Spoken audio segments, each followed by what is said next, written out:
Hi, I'm Dr. Rollan Roberts, and welcome to this week's Google Hangout on nailing the right business strategy the first time. Look, starting a business is tough work, and things rarely go as planned. Even the most seasoned entrepreneurs struggle getting the right strategy at all, much less the first time. And even after they realize they have the wrong one and need to adapt, sometimes they're not sure exactly where to go. So the bottom line is there's not a one-size-fits-all strategy, even by industry, much less for everyone starting a company. Not only is every industry unique, but different companies and strategies inside every industry is totally different.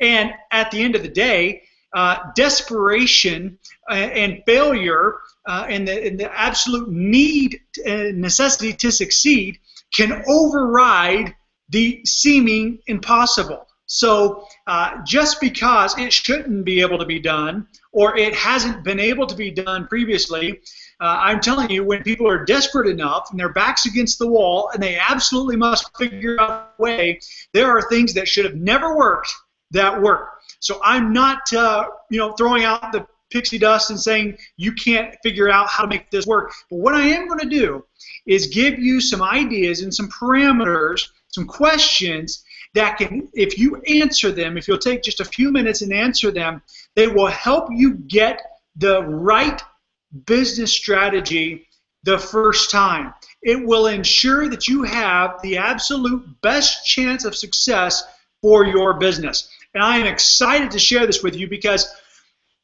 when you're developing strategies for companies, and I do it for small companies, I've done it for multi-billion-dollar publicly held companies in a variety of industries, healthcare, technology, direct sales, a number of service, online, offline, I mean, the entire gamut. And what I can tell you is that it is an art. Developing a business strategy is a lot of science, but it's also a lot of art. That's what really separates the winners from the people who just don't achieve the massive levels of success. And really that art comes down to how well has someone mastered the skill of the if this then that. So based on all the variables and the parameters, if this, then this is the direction. But then you got to factor this in, and if that's the case, then it needs to be handled this way. That's what I'm talking about when I refer to the if this, then that skill. And that really, ultimately, is what success comes down to. And that just comes from practice. It comes from being honed. It's a honed skill. It's a learned skill. It's an acquired attribute. And it requires a lot of failure. Fortunately, I'm not failing on your business. I've had over 15 years of building businesses, my own and others, everything from small startups to, like I said, multi-billion dollar publicly held companies. So here's a few variables, 4 to be exact, that I want to give you. And if you answer these and you write it down, then it will help you know what the right strategy is, because I'm going to give you a follow-up set of questions that, based on these variables, it'll make your business strategy almost fill in the blank. All right? Variable number 1: how much capital or cash? I didn't understand capital when I was 18. How much cash do you have available for this project, for your business? How much can you spend on marketing? How much can you spend on product development? So how much cash and capital do you have? That's going to impact a number of things. It's going to impact how many products you start off with, how many services you're able to provide, how many people you can hire, the kind of products that you're able to bring in, or private label, or manufacture. It's going to depend how much marketing you can do, both the avenues, the venues, and then the quantity of how much you can do in those given areas. So how much capital do you have? That's the first variable we need to understand. Second question: are you selling to businesses or to consumers? Is this a business-to-business sale, or is this business-to-consumer, or is it both? Here's why this variable is important, and people don't understand it. They think, oh, I'm just going to sell it to companies. Listen, Your entire sales structure or method of distribution depends on the answer to this question, if you're selling to businesses or if you're selling to consumers. And depending on how you answered the first question, you might need to narrow your focus on the answer to number 2. Well, we're going to do both. Well, not if you're broke. Not if you're starting off with $10. That may not be the best solution. Maybe you need to target and become more focused. So the second question, are you selling to businesses or consumers? And when I talk about sales structure, selling to consumers, it's easy to throw up a website. It's easy to sell things online. It's easy to market on eBay or Amazon, Etsy, Shopify. It's easy to sell to consumer, much easier to sell to consumers because of online. Also, it has a shorter sales cycle. Now, the flip side is if you have to do a lot of online marketing, that can get costly. In order to get enough clicks or enough views, whether it's on Facebook marketing, advertising, Google AdWords, YouTube views, whatever, wherever you are advertising online, the problem is you normally have to spend more, like $500 to $1,000 maybe in a week or per week, in order to start seeing any kind of real results from that. So you go back to number 1, what kind of cash you have to put in. The second question, second aspect to this variable of selling to consumers versus businesses, businesses have a longer sales cycle traditionally than consumers. Businesses, they may have to go to committees, they may have to have multiple signatures, the evaluation period is usually longer, it's not up to just usually a single individual, and the larger the ticket item, the longer the sales cycle in general. Now, sometimes that's not true, and also, is it a nice to have or is it a must have? There's a lot of products that are nice to have, it'd make life easier, but then there are some that are must have, like toilet paper.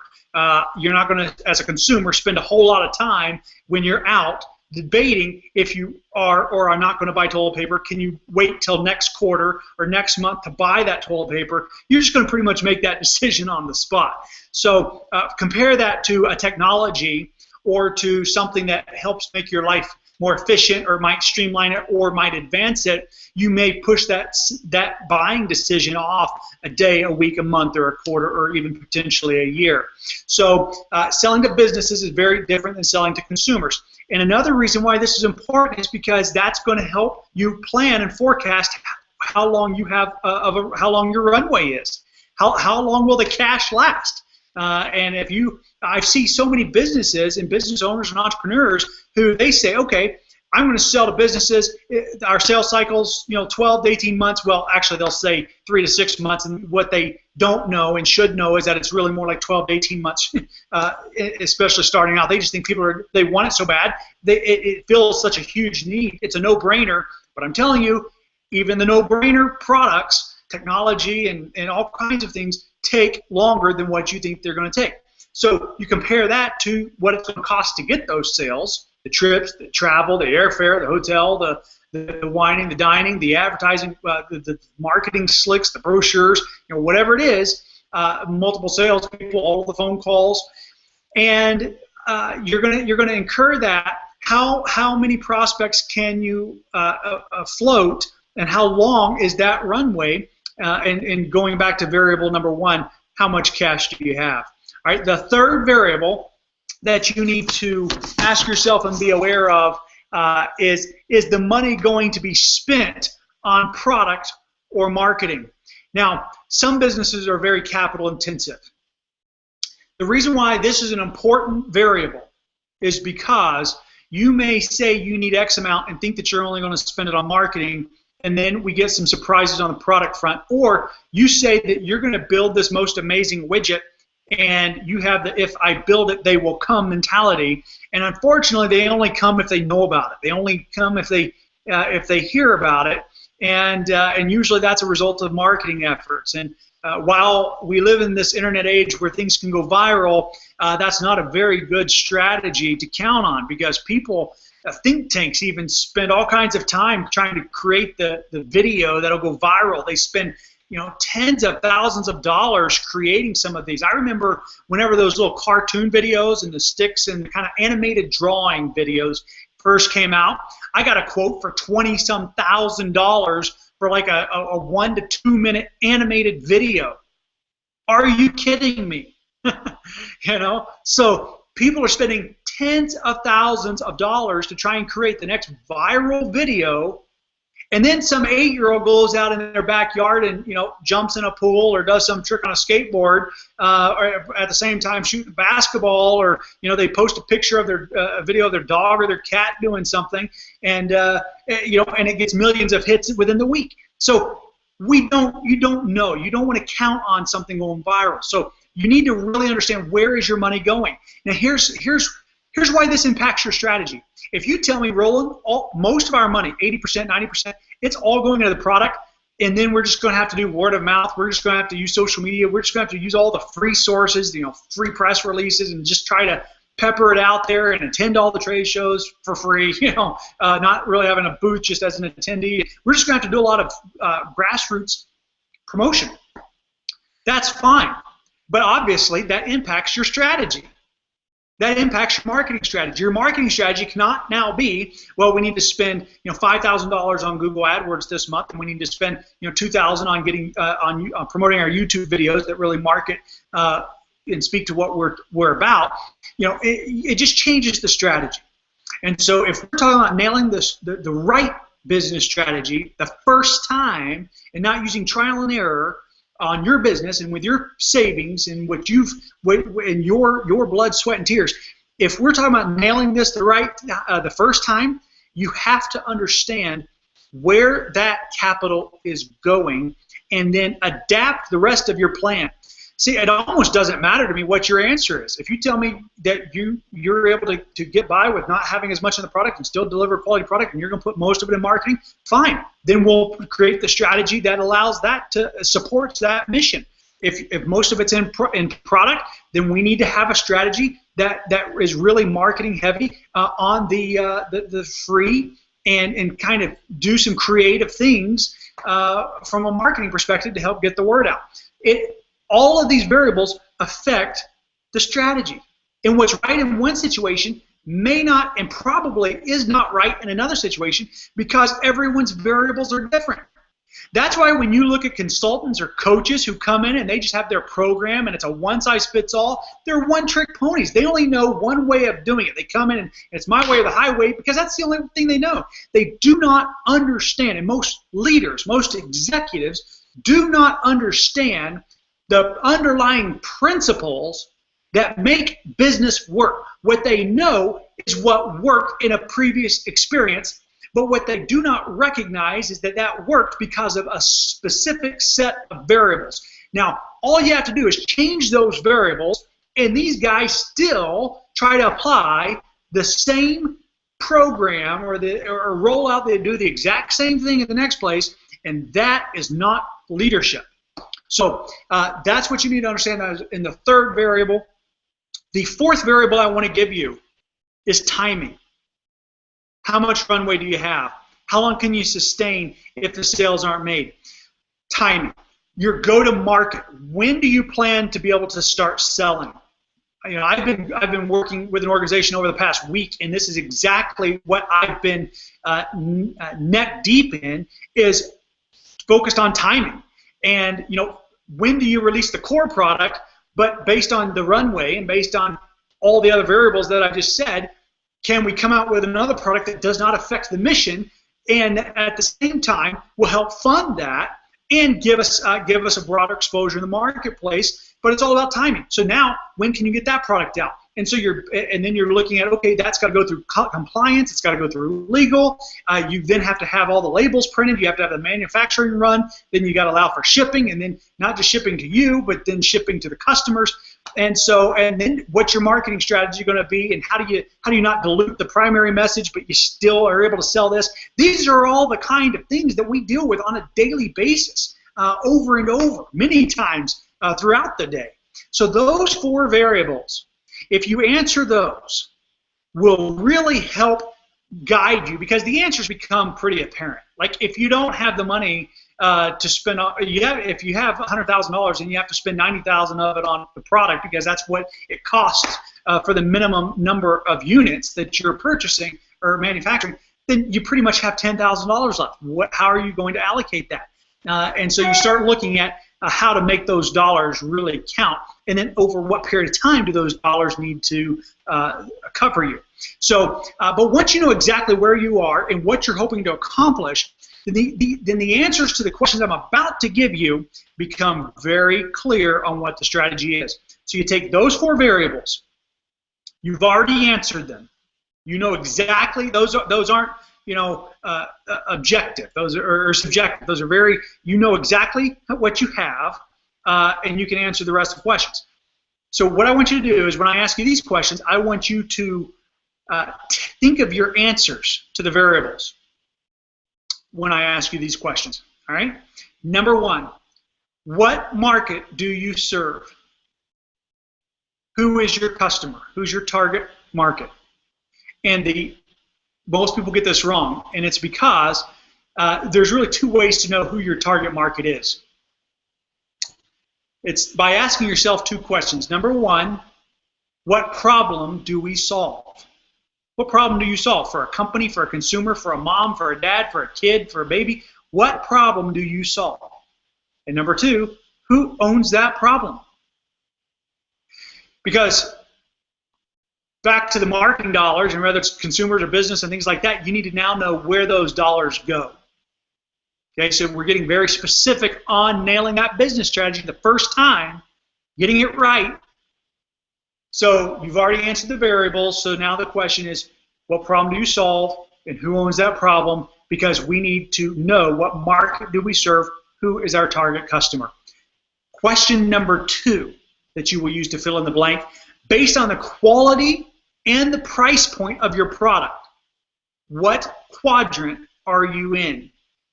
I have a video that talks about the 4 different quadrants of enterprise. And I talk about the high quality, high price, high cost quadrant.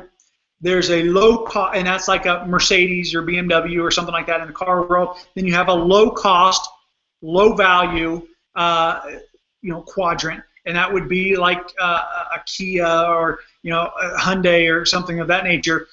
Think of it in terms of retail, like maybe Harrods of London and then Walmart. Okay, so you've got these 2 polar opposite extremes in most every category: clothing, cars. In the consumer world, it's really easy to see the difference. But even it exists in the business world. There's different levels of quality of service, of technology, and the price points, are certainly associated with the quadrant. So what I can tell you is there are 2 other quadrants, but they're both in the middle. Okay, and here's what I can tell you: be on one end or the other. Be on the high end or the low end. There are very few winners in the middle. Very few winners in the middle. Sears comes to mind. Not a mega huge winner. They went to the middle. Kmart, there's just a number of examples of companies that even have started off in one of the other quadrants, tried to switch quadrants, keeping the same brand, and failed miserably. Okay, so know what quadrant you play in. The reason why this is so important is because most people, most entrepreneurs, they're marketing to the wrong people. They're getting some of the right people, but they're wasting a lot of marketing dollars because the net is too big, as opposed to starting off with who owns the problem that we solve. Okay, so based on the quality and the price of your product, know what space you play in, what quadrant, what end of the market you serve, because you've got to be true to that, both in your marketing, in your branding, and how you present yourself, and in your strategy. The market you serve dictates your strategy, which is why I kind of back into this whole thing and say, who do I like to play with? Who do I like to associate with? Who do I want to be my customers? Who do I understand? Who do I interact with well? Those are the customers I want. Now, what needs do they have that I can fulfill in the marketplace? I actually try to reverse that, because I don't go in it the opposite way and create something and then try and figure out who owns it. I find the people that I like to be around, like to spend time with, because after all, if I'm working 10, 12, 14 hours a day because I love it, then I want to do that with people that I enjoy being around. So that's the second question you need to ask yourself, and fill in the blank with the variables that I gave you before. The third question you need to answer is, where are your target customers primarily? Are they offline? Are they online? Are they on Facebook? Do they play Candy Crush? Or do they read the newspaper? Wherever they are, you need to meet them there. You can't meet them where you wish they were. You can't meet them where your budget allows. You need to understand these things so that we can create the right strategy the first time. Okay? Where are they? This is where your cash flow will dictate a lot of things. The variables, how you answer those, make the answer to this question pretty blunt and transparent. Like, it is what it is. Here's what we have. Therefore, do we need to make changes with the product or with the marketing, or what strategy can we implement given this set of parameters? So where are your target customers primarily at? Are they on the soccer fields? Are they watching soap operas during the day? Are they at a mom meetup groups? Where are they? Are they at the gym? You need to understand this, because that's going to dictate the business strategy. And then the fourth question, and one thing I will say on that too, this is really where you have to start saying, because if you're writing all of this down, you end up realizing that there seems to be some contradictions. Well, I'm in the high-end quadrant, and they are here, but my cash flow, my capital is here, and I have a short runway, and so the place that I would need to market, I really don't have the money. I'm out of business before I even start. And so you start realizing that the exact answers to all these questions don't add up. That's okay. Don't panic. There is a strategy. Once again, a lot of things have worked that shouldn't have worked because of desperation and just plain out failure. Just, you failed in enough ways that you just got it right. But we can get it right the first time by mapping all of this out and getting creative on the business strategy. But it's like I said at the very beginning, it truly is an if this, then that skill. It's an art. If this, then that. If this is the case, then that's what we need to do. But then we have this variable, and so that's what we need to do. So if this, then that. And if this, then that. And if this, then that. And it just continues. Okay? I love business strategy for that reason. It also takes a lot of critical thinking, which leads me to number 4. The fourth question I want you to ask yourself: does the success of your business rely on location? Okay? Some businesses are all about location. The success of the business is all about location. And others, you'd be naive to get an office anywhere but your garage or your bedroom.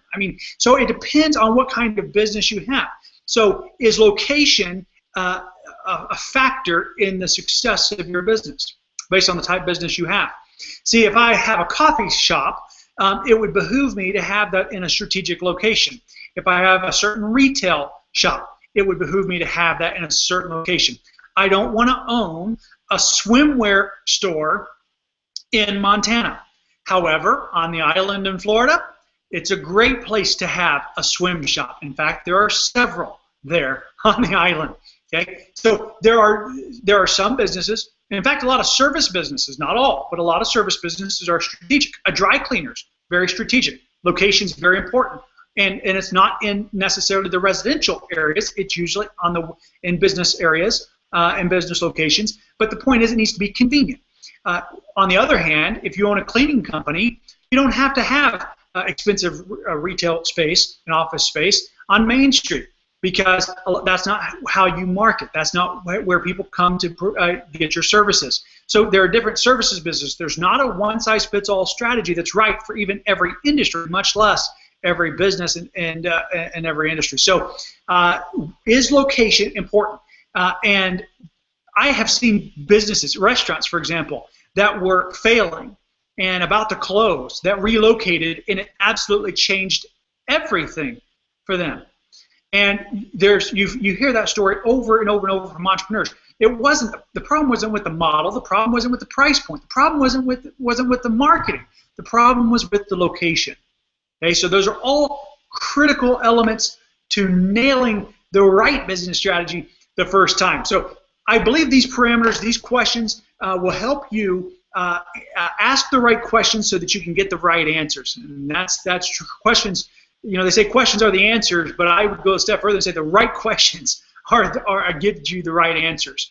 And so, as always, I can help you with your business strategy. I can work with you. I have 3 ways. Number one, our visual coaching call. It's only $195 for an hour. And so I also have a deluxe program where you get a 90-day race program guide and a 1-hour visual conference call where we can work on these things. That's $995, and that's a 150-plus page workbook with 15 exclusive videos just for you. And then the third way I can help you is with our all-in package. It's only 10 grand, and I can finance that for you. Only 10 grand, 90 days, and we do an all-out push focused on your business and what you're looking to execute in your life. So make sure you join me next week for our Google Hangout, where I'm going to be talking about how to find strategic partners. How to find strategic partners. It's very valuable for entrepreneurs at every stage, whether you're just starting out or if you're a veteran. I'm Dr. Rollan Roberts, and remember, success likes speed.